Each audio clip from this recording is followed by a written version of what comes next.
البدع والأهواء، أهل البدع العقائدية وأهل البدع السياسية. نقول بيننا وبينكم السلف، بيننا وبينكم الكتب، كان فيقول البدع بيننا وبينكم. Bismillahirrahmanirrahim. Alhamdulillah wassalatu wassalamu ala Rasulillah wa ala alihi wa sahbihi wa man walah, amma ba'd. Kita lanjutkan bacaan terhadap syarah Lum'atul I'tiqad yang syarah oleh Syekh Shalih Al-Fauzan hafizahullah taala wa ra'ah, halaman 55 bagian bawah itu, perhatian baik-baik. Kata beliau, yaqulu Ibnu Mas'ud, berkata Ibnu Mas'ud di dalam ucapan kemarin itu, ittabi'u wa la tabtadi'u faqad kufitum. Ucapan kufitum itu, kata beliau, malana majal, sungguh kalian telah diberikan kecukupan, yaitu apa? Dalam Al-Qur'an was sunnah. Malana majalun fi an nata'ammak fin nusus. Kita tidak punya peluang, tidak punya jalan lagi. Untuk apa? Untuk berdalam-dalaman dalam masalah dalil ini. Maksudnya bagaimana? Maksudnya sami'na wa ta'na gitu loh. Enggak usah berdalam-dalaman, dipikirkan panjang lebar, akhirnya apa? Enggak mau menerima dalil. Paham ya? Nah, terutama masalah asma wa sifat. Karena kalau terlalu berdalam-dalaman, ujung-ujungnya apa? Menyerupakan Allah Taala dengan apa? Dengan makhluknya. Paham ya? Menyerupakan Allah Subhanahu wa taala dengan apa? Dengan makhluknya, ujung-ujungnya seperti itu. Tapi apa? Langsung sami'na wa ta'na. Amiruha kama ja'at bil kaif. Perlakukan, jalankan sebagaimana datangnya dalil tersebut tanpa membagaimanakan. Itulah prinsipnya para salaf di dalam memahami asma wa sifat. Kita lihat, wa naji bi syarhin laha lam yaqulhu salaf salih. Kita tidak punya peluang, tidak punya pintu masuk untuk berdalam-dalaman dalam masalah dalil seputar asma wa sifat, kemudian kita mendatangkan penjelasan untuk nama dan sifat tersebut dengan suatu ucapan yang tidak diucapkan oleh para salaf. Hati-hati. Paham ya? Tangan, kata mereka, nikmat. Hati-hati. Allah telah datang, yang datang katanya perintahnya. Hati-hati. Allah telah turun, yang turun malaikatnya. Hati-hati. Paham ya? Jangan sampai kita menafsirkan, menjelaskan dengan penjelasan yang sumbernya dari hawa nafsu kita, yang sumbernya bukan dari barakallahu fikum para salaf. Hati-hati. Au naqulu ibaratin ma nataqa bihi as-salaf salih, atau dia mengungkapkan dengan ungkapan-ungkapan yang tidak pernah diucapkan oleh para salaf saleh. Para salaf Ahlus Sunnah wal Jamaah enggak pernah mereka mengatakan tangan itu adalah kenikmatan, tangan itu kemampuan, enggak pernah. Tangan ya tangan. Paham ya? Tangan ya tangan. Turun. Siapa yang turun? Allah Subhanahu wa taala, bukan malaikatnya, bukan utusannya. Paham ya?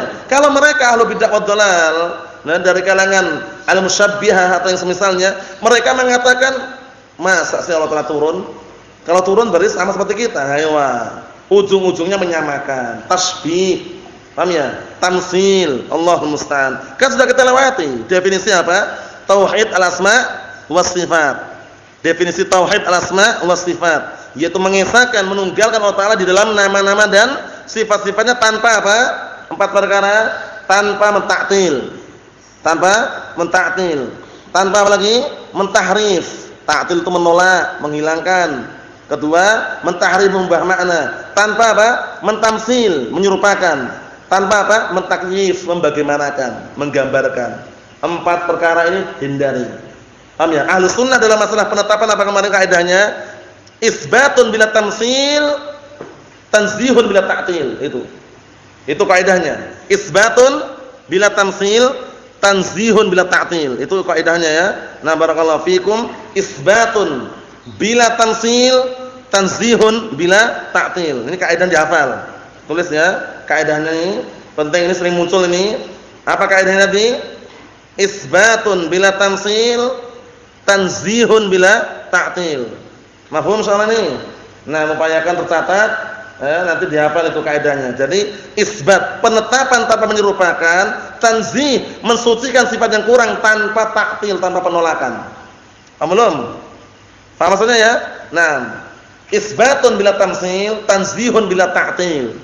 Penetapan tanpa menyerupakan. Allah Ta'ala punya tangan enggak? Punya tangan, tapi enggak sama dengan tangan makhluk. Nah, satu. Tanzihun bila ta'til. Apa tanzih? Mensucikan tanpa mentaktil. Tanpa harus apa? Tanpa harus mentaktil, menolak. Allah Ta'ala itu punya tangan tapi enggak serupa dengan tangan makhluk.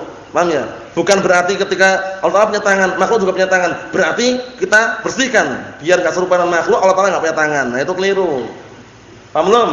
Mensucikan boleh tapi tanpa mentaktil, tanpa menghilangkan nama yang ada di situ.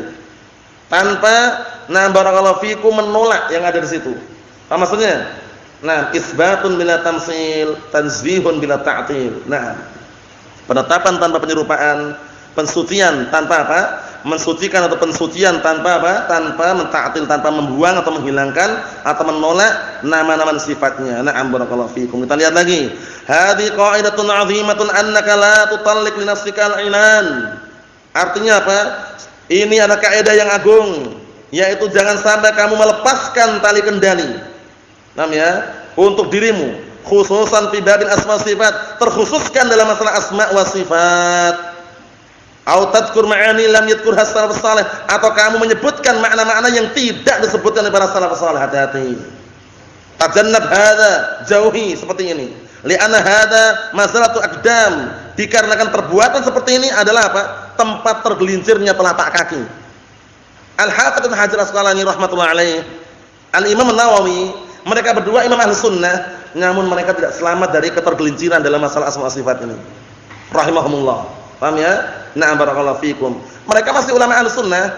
Ketergelinciran yang muncul dari para ulama bukan berarti membolehkan, tapi karena mungkin ijtihad yang keliru, dan saat itu tidak dinukilkan ada orang atau ulama yang menasihatinya, sehingga apa? Ketika meninggal dunia kita katakan min ulama ahli sunnah waqad zalat aqdamuhum.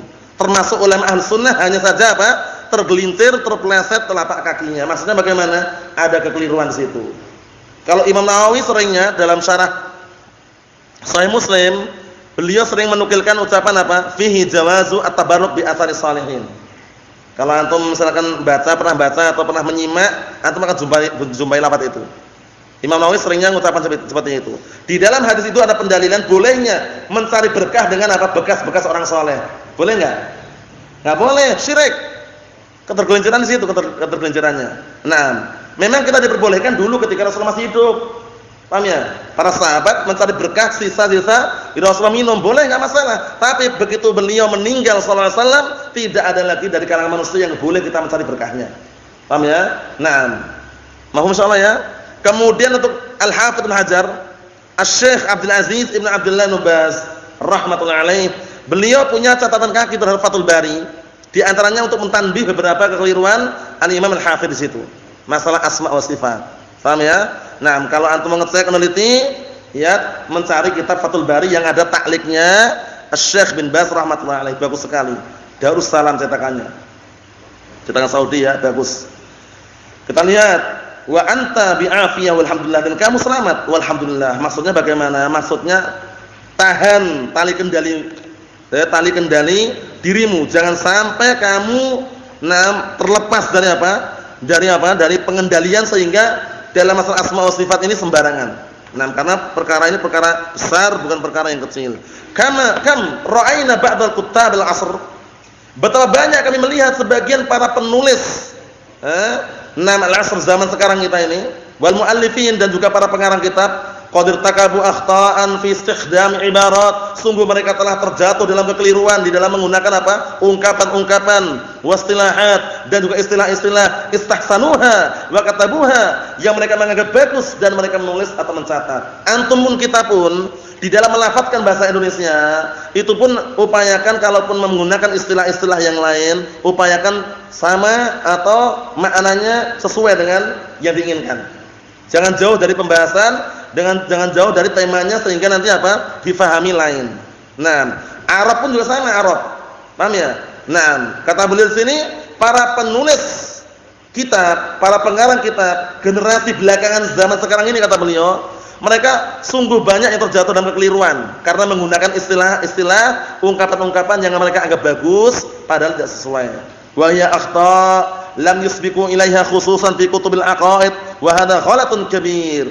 Yang mana kekeliruan-kekeliruan tersebut, nah barakallahu fikum, tidak pernah mereka para salaf mendahulunya, khususan terlebih-lebih lagi dalam kitab masalah akidah, keyakinan. Masalah akidah ini jangan sampai keliru ya. Keyakinan akidah ahli sunnah wal jamaah adalah akidah salafiyah. Akidah yang diambil dari para salaf, para sahabat, tabi'in wa atba'ut tabi'in, bukan akidah salafiyah. Bukan akidahnya para selfie yang suka selfie sana, selfie sini, paham ya? Foto sana, foto sini, sebelum daurah difoto dulu masjidnya biar dapat bantuan. Hati-hati. Paham ya? Ahlus sunnah anti yang seperti itu. Kalau misalkan antum suatu ketika menjadi dai atau kita semuanya berdakwah disodorkan seperti itu, jangan mau. Maaf kalau difoto kami tidak mau. Kalau mau ngambil faedah audio saja. Sampaikan seperti itu. Paham ya? Karena terkadang kalau kita enggak mampu melawan seperti itu, kita ya pasrah aja. Kalau pasrah berarti kita ridho. Seakan-akan ridho dengan perbuatan kemungkaran tadi, tahan, jangan. Paham ya? Kami enggak mau kalau seperti itu. Tolong jangan disyuting. Tolong jangan difoto. Harus tegas seperti itu ya. Nah, tapi kalau kita lemah berbahaya. Dimanfaatkan nanti antum. Foto antum diviralkan, dibikin terkenal. Ini si fulan katanya haram, gambar masuk nyawa, buktinya nongol. Jadi hantaman buat kita, barakallahu fikum. Jadi dakwah Ahlussunnah ada dakwah yang apa? Akidahnya salafiyah, manhajnya salafi. Naam. Kokoh di atas Al-Qur'an dan Sunnah qaulan wa amalan wa i'tiqadan, ucapan, amalan dan keyakinan. Wal wajib, yang wajib al-wuquf, berhenti. Berhenti apa? Berhenti di atas pendapatnya para salaf dalam masalah asma wa sifat, sesuai dengan dalil Al-Qur'an dan As-Sunnah. Faqulu syai'an lam yaqulhu as-salaf salih yajib alaina an natajannabah, maka setiap sesuatu yang tidak pernah diucapkan oleh para salaf salih maka wajib bagi kita semuanya untuk menjauhinya, terutama dalam masalah asma wa sifat. Ingat-ingat, amiruha kama ja'at bila kaif, itu kaidahnya. Amiruha kama ja'at bila kaif, perlakukan dalil asma sifat sebagaimana datangnya, jangan membagaimanakan. Allah Ta'ala turun ke langit dunia, bagaimana turunnya ya? Gambarannya kayak apa ya? Itu enggak boleh. Paham ya? Untuk kaifiyah siapa yang tahu? Allah Subhanahu wa taala. Makna mungkin kita tahu. Paham ya? Karena memang kita barakallahu fikum diajarkan untuk mengenal maknanya, tapi untuk kaifiyah wallahu a'lam. Naam. Ikhwan fi din, azza wa jazakumullah wa hafizakumullah jami'an. Kita lihat lagi. Hadza huwa tariqun najah, inilah jalan keselamatan. Hal nahnu balaghna ilmu salaf aw sawainahum fil ilm? Apakah kita ini sudah mencapai tingkatan ilmunya para salaf? Ataukah kita sudah menyamai mereka dari sisi ilmu? Hatta nubariyahum fil ibarat, sampai kita menandingi mereka dalam masalah ungkapan-ungkapan, wa fi fiqhin nusus, dan juga dalam memahami dalil-dalil. Kita ini lebih pintar atau bagaimana gitu loh. Kita ini lebih pintar atau mereka yang pintar? Ma balaghna hadil martabah, kita belum sampai tingkatan ini. Para salaf ilmunya luar biasa. Para sahabat mereka adalah orang yang paling banyak ilmunya, kita belum seberapa. Paham ya? Orang-orang belakangan belum seberapa kok berani-beraninya mengatakan Allah Ta'ala enggak punya tangan. Lah terus bagaimana ayat yang mengatakan tangan itu bukan tangan katanya? Allah Ta'ala enggak turun. Nah, siapa yang turun? Itu malaikatnya katanya. Kalian lebih pintar atau para sahabat yang pintar? Para sahabat lebih pintar. Kalau para sahabat lebih pintar, kenapa para sahabat enggak mengatakan seperti itu? Kalian mengatakan. Berarti kalian sok tahu itu loh. Allahul musta'an. Allah musta'an. Hati-hati. Kita lihat sini. Summa aidan hum a'mak minna ilman wa fahman. Benar. Kemudian mereka para salaf lebih dalam daripada kita ilmunya dan pemahamannya. Kita terbatas pemahaman kita. Ilmu kita terbatas. Wa ma utitu minal ilmi illa qalila. Wa ma utitu minal ilmi illa qalila. Kalian tidaklah diberikan ilmu kecuali sedikit. Wa fawqa kulli dzi ilmin alim. Dan di atas setiap orang yang berilmu ada yang lebih berilmu lagi. Paham ya? Nah, barakallahu fikum. Jadi jangan sampai kita dalam masalah asma sifat memahami dengan otodidak atau dengan pemahaman per individu atau pemahaman hawa nafsu. Allahul musta'an. Li'annahum akhadhu 'anil rasul mubasyaratan, dikarenakan mereka mengambil langsung dari Rasulullah SAW. Kita mengambil dari siapa?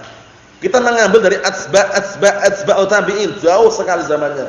Kalau para sahabat mengambil langsung dari siapa?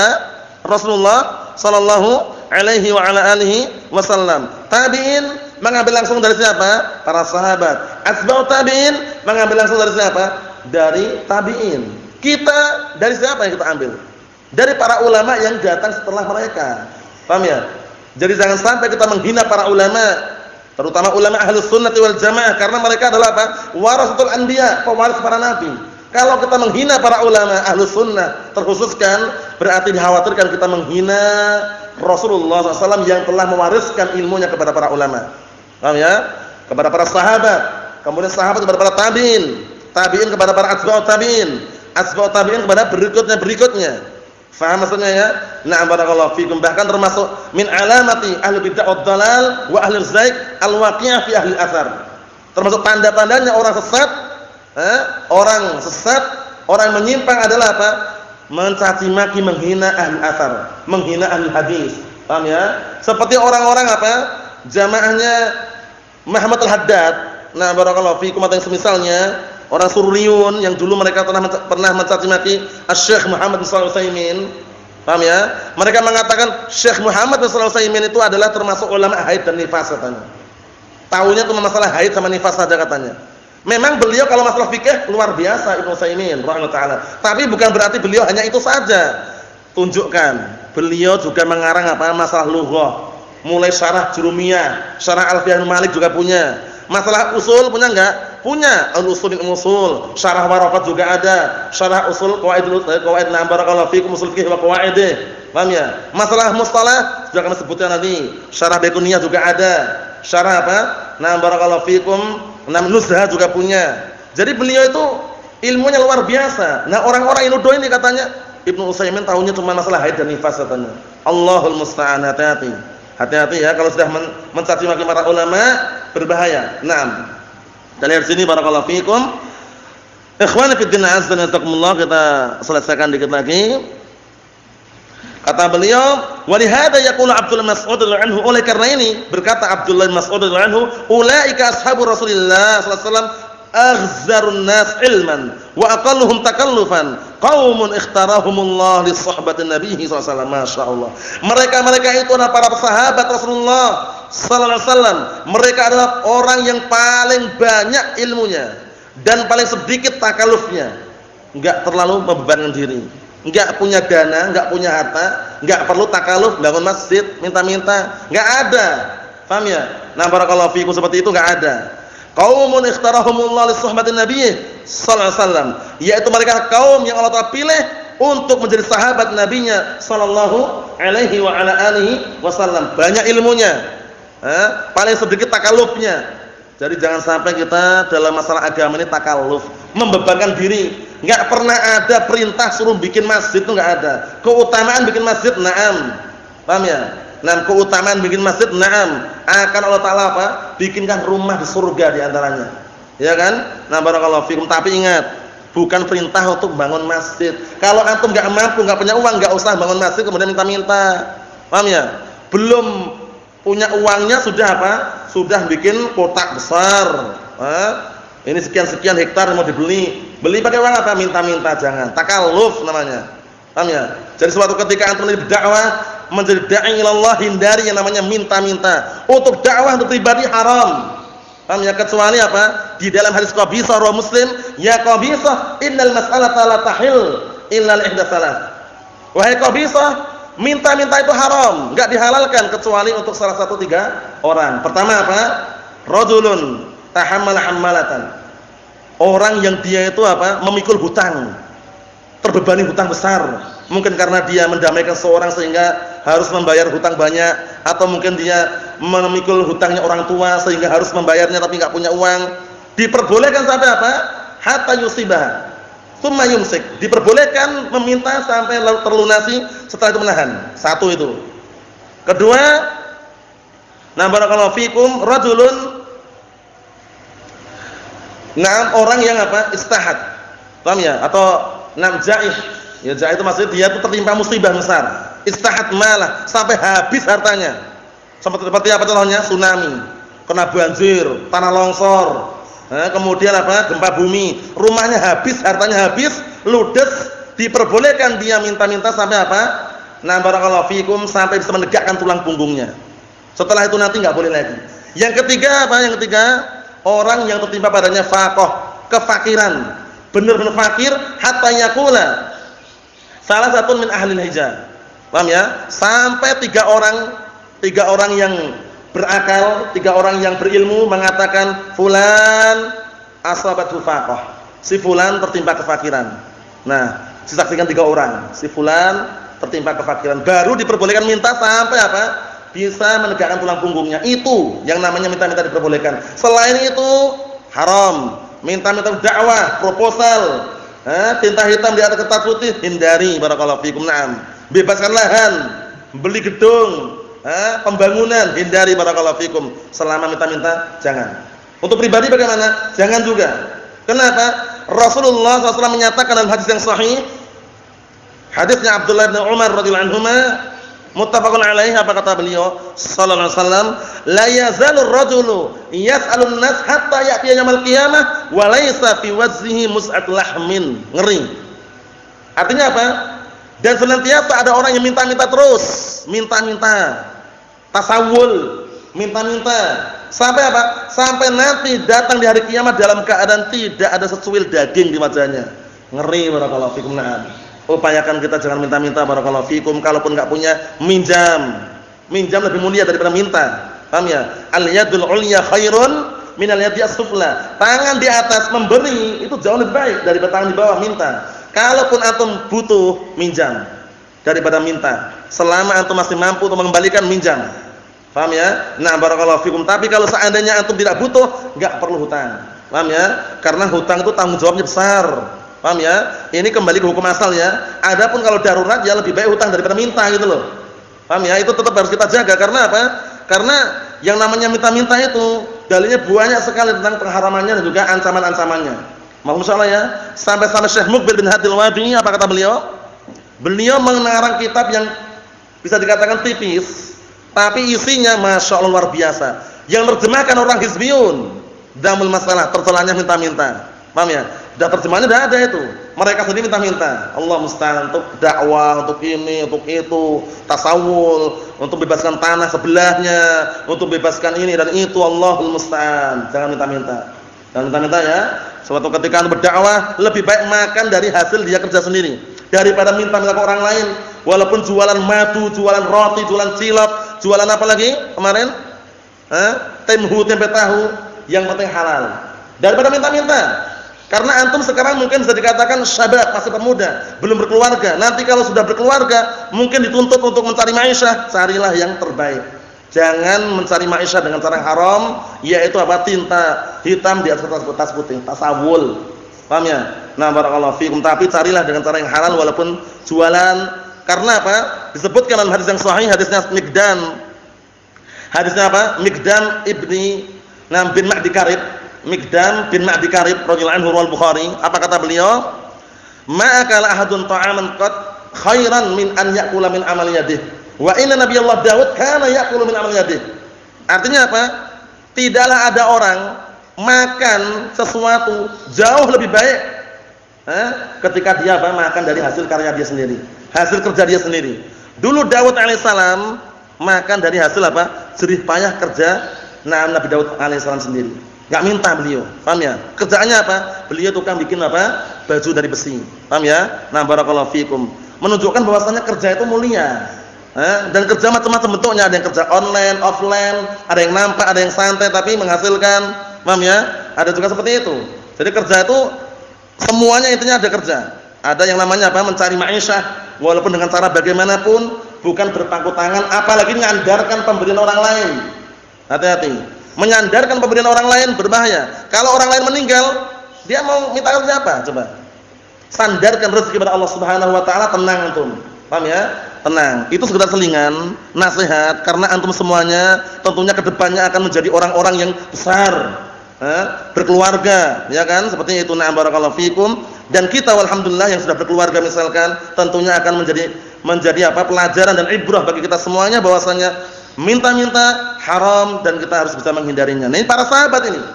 Para sahabat mereka adalah orang yang paling sedikit takalufnya. Enggak mampu udah selesai. Enggak ada minta-minta gitu. Nah, barakallahu fikum. Fa aghzarun nas ilman humus sahabah. Maka manusia yang paling banyak ilmunya adalah para sahabat, wa aqalluhum takallufan. Dan paling sedikit takalufnya, paling sedikit membebankan dirinya adalah apa? Para sahabat. La yatakallafun, mereka tidak ada yang saling membebankan dirinya.